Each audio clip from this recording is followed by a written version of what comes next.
The evening after the battle with the spiders, Bilbo and the dwarves made one last despairing effort to find a way out of the forest before they died of hunger and thirst. Suddenly, out sprang the light of many torches all round them, like hundreds of red stars. Wood-elves! There was no thought of a fight. The only weapons they had would have been of no use against the arrows of the wood-elves that could hit a bird's eye in the dark. So they simply stopped dead and sat down and waited. All except Bilbo, who popped on his ring and slipped quickly to one side. When the elves bound the dwarves in a long line, one behind the other, and counted them, they never found or counted the hobbit.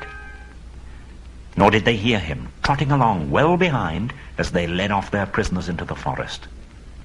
Suddenly the torches stopped, then began to cross the bridge that led across the river to the door of the king's domain.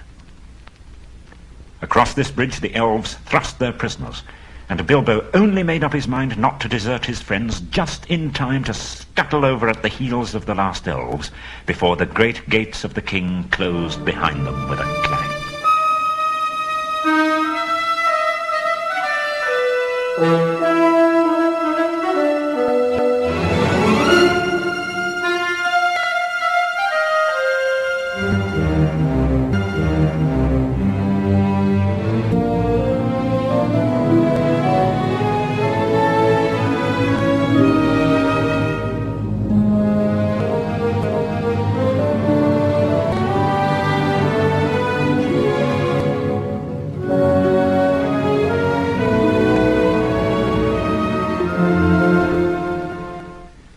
Great hall with pillars hewn out of the living stone, on a chair of carven wood, sat the elven king.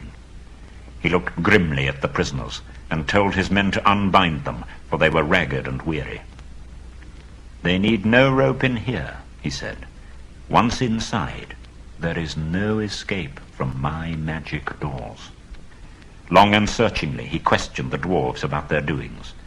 The dwarves were surly and angry. "What have we done, O king?" said Balin, who was the eldest left.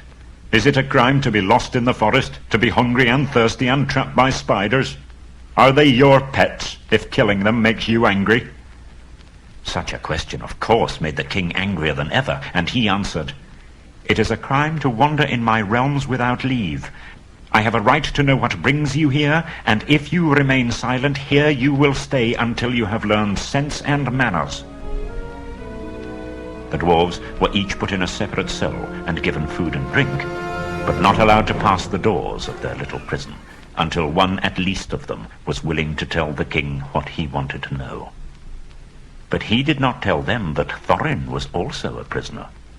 It was Bilbo who found that out. Poor Mr. Baggins.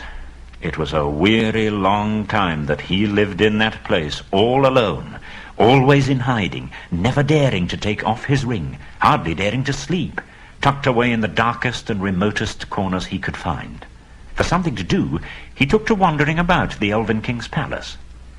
He was hungry, but he could pick up a morsel here and there, thanks to the ring. "I am like a burglar that can't get away, but must go on miserably burgling the same house day after day," he thought. "I wish I was back in my hobbit hole by my own warm fireside." Eventually, after a week or two sneaking about, he managed to find out where each dwarf was kept in different parts of the palace. Imagine his joy one day when he overheard some guards talking about another dwarf held in a specially deep, dark place. He guessed at once. After many careful trackings, he found him. Thorin was too wretched to be angry any longer at his misfortunes, and was even beginning to think of telling the king all about his treasure and his quest, when he heard Bilbo's little voice at his keyhole. He could hardly believe his ears. He came to the door and had a long, whispered talk with the hobbit on the other side. Bilbo took his messages to the others that they were not to breathe a word of their quest till Thorin gave the word. The other dwarves quite agreed.